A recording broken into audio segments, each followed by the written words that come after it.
5 দিন পার হয়ে গিয়েছে, এখনো খোঁজ মেলেনি বিএসএফ জওয়ান পূর্ণম কুমার সাউয়ের, এবং তার বাড়িতে উৎকণ্ঠায় চোখের পাতা এক করতে পারছে না পরিবার। তার অন্তঃসত্ত্বা স্ত্রী এবং ছেলে আজ পূর্ণম কুমার সাউয়েরই কর্মস্থল সেখানে পাঞ্জাবের পাঠানকোট, সেখানে রওনা দিচ্ছেন।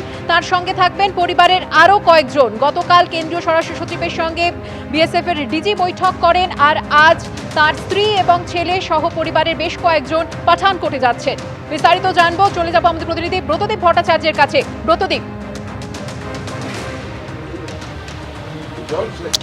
দেখো, এই মুহূর্তে দেখতেই পাচ্ছ আমরা সেই পূর্ণম কুমার সাউয়ের বাড়ির ভিতর রয়েছি। তার বাবা রয়েছেন এবং স্ত্রী রয়েছেন, এবং কিছুক্ষণ পরেই পূর্ণম কুমার সাউয়ের স্ত্রী অন্তঃসত্ত্বা অবস্থায় রয়েছেন। এই অবস্থাতেই তিনি রওনা দেবেন পাঞ্জাবের উদ্দেশ্যে। কারণ তার যেটা বক্তব্য, 6 দিন পার হয়ে গিয়েছে কিন্তু এখনও পর্যন্ত তার স্বামীর কোনো খোঁজ পাওয়া যাচ্ছে না। গতকাল বিএসএফের আধিকারিকরা এসেছিলেন, কিন্তু তারাও শুধু আশ্বাস দিয়েছেন যে তিনি ফিরবেন, ধৈর্য ধরতে হবে। কতদিন ধৈর্য ধরতে হবে এই প্রশ্নের উত্তর খুঁজতেই কিন্তু মূলত তিনি পাঠান করে যাচ্ছেন। আমি একবার কথা বলার চেষ্টা করব। কালকে তো মূলত তারা এসে কি বললেন যে আরো সময় লাগবে, ধৈর্য ধরতে হবে নাকি? জি, আপনি আজকে কি চাইবেন? পাঠানকোটে আমার একটাই ডিমান্ড আছে স্যার, 6 দিন হয়ে গেল, ঠিক আছে, আপনারা কিছু করতে পারছেন না বা কিছু খবর পাচ্ছি না, ওটাতে কিছু একটা রিজন হবে, একটু কিছু তো জানাবেন কাজটা কোথাও। কেন দেখো, সবাই বলছে ডিপার্টমেন্ট থেকে কন্টিনিউ ওনাদের চলছে, প্রসেসিং চলছে, ফ্ল্যাগ মিটিংও চলছে ওদের, কিন্তু ওরা ওইখান থেকে আসছে না। তো মিটিংটা কাকে নিয়ে ওরা করবে, ওটাও আমি কথাগুলো বুঝতে পারছি, কিন্তু আমি এইটাও জানতে চাইছি স্যার, 6 দিন হতে চলো, আমি আর পেশেন্স রাখতে পারছি না। এটলিস্ট আমি এইটুকু ওইখানকার আমি ডাयरेक्ट सीओ স্যারের সাথে কথা বলতে চাই कि सर आप हमको डिक्लेयर कीजिए कहाँ तक काम हुआ है और आगे आप लोग क्या करने वाले हैं। बस मुझे इतना ही जानना है कि उनके लिए कार्रवाई कितनी आगे बढ़ी है। কালকে যারা আসলেন তারা কি বললেন? তারাও কিছু বলতে পারলেন? तारा बोलছেন कि कार्रवाई चल रहा, मनोरा बोलছেন कि काज चल रहा है, वहाँ के सीओ ही हम लोग को भेजे हैं। मैं देखिए, आज के डेट पे विश्वास पे ही दुनिया टिकी हुई है। सबका बात लेके मैं ही चल रही हूँ, सबका बात पे ही विश्वास कर रही हूँ, लेकिन मेरा दिल एक बार बोल रहा है कि मैं वहाँ जाके देखूँ, एक बार सीओ सर से मैं बात करूँ वहाँ के, जिनके अंडर में है।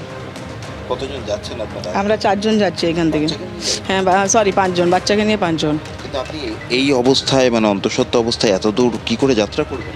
কিছু করার নেই, এখন হাজব্যান্ড আছেন স্যার, ওনাকে আগে দেখতে হবে আমাকে। আর যদি পাঠানকোটে গিয়েও একই রকম শুধু আশ্বাস পান, কোনো সঠিক কোনো খবর না পান, তারপর দেখি ওইখান থেকে দিল্লি যাব আমি। দিল্লি গিয়ে দিল্লি গিয়ে ওইখানে কথা বলবো, কার সাথে? দেখি কার সাথে হেল্প পাই আমি ওইখানে।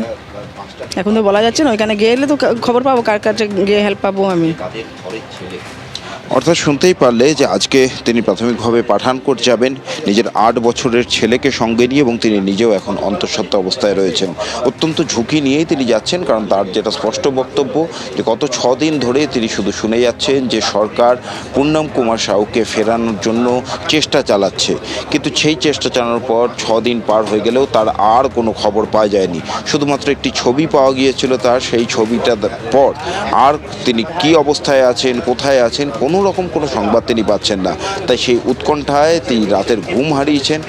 গতকাল বিএসএফের যারা আধিকারিকরা এসেছিলেন তারাও শুধুমাত্র আশ্বাসবাণী দিয়েছেন, কিন্তু কোথায় পূর্ণম কুমার সাউ, কবে তাকে ফেরানো হবে সেই বিষয়ে কোনো রকম সদুত্তর পাননি। তাই আজকে সেই সদুত্তর খুঁজতেই পাঠানকোটে যাবেন। এবং শুধু তাই নয়, পাঠানকোটে গিয়েও একই রকম যদি পরিস্থিতি হয়, অর্থাৎ সেখানে গিয়েও যদি শুধু তিনি আশ্বাস পান যে তিনি কী অবস্থায় রয়েছেন, সঠিক কোনো ইনফরমেশন না পান, তাহলে সেখান থেকে তিনি দিল্লিতে যাবেন। সেখানে গিয়ে প্রধানমন্ত্রী, স্বরাষ্ট্রমন্ত্রী, এমনকি রাষ্ট্রপতির সঙ্গেও দেখা করার ইচ্ছা প্রকাশ করেছেন এই পূর্ণম কুমার সাউয়ের স্ত্রী।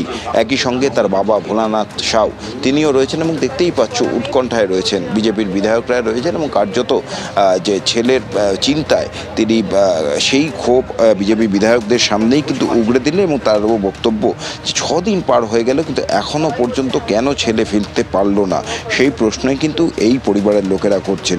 শুধু আশ্বাস মিলছে এবং পরামর্শ আসছে যে ধৈর্য ধরুন, সরকার চেষ্টা করছে, কিন্তু কতদিন ধৈর্য ধরতে হবে তারা উৎকণ্ঠায় রয়েছেন। কারণ তাদের যেটা বক্তব্য যে তারা কি সরকার কি ব্যবস্থা নিচ্ছে, কিভাবে হচ্ছে, সেই নিয়ে কোনো রকম তথ্য তারা পাচ্ছেন না। তাই আজকে পাঠানকোটে গিয়ে, অর্থাৎ যেইখানে কর্মরত ছিলেন পূর্ণম কুমার সাউ, সেইখানে গিয়ে পাঠানকোটে বিএসএফের হেডকোয়ার্টারে যাবেন, এবং সেখানে সিইওর সাথে প্রথমে দেখা করবেন তার স্ত্রী, এবং তারপর সেইখান থেকে কোনো সদুত্তর না মিললে সেখান থেকেই, অর্থাৎ পাঠানকোট থেকেই তিনি সরাসরি চলে যাবেন দিল্লিতে গিয়ে সেখানে প্রয়োজনে প্রধানমন্ত্রী, স্বরাষ্ট্রমন্ত্রী এবং রাষ্ট্রপতির সঙ্গে দেখা করে স্বামীকে ফেরানোর আর্জি জানাবেন। কিন্তু যেমনটা বললাম, অন্তঃসত্ত্বা অবস্থায় নিজের 8 বছরের ছেলেকে নিয়ে আজকে এই রাজ্য থেকে পাঠানকোটে রওনা দিচ্ছেন এখন পূর্ণম কুমার সাউয়ের স্ত্রী এবং তার বাবা এবং পরিবারের বাকি লোকেরা, তারাও কিন্তু উৎকণ্ঠায় রয়েছেন। এখন এটাই দেখার যে কতদিন আর লাগে এই বিএসএফ জওয়ানকে তার বাড়িতে ফিরতে।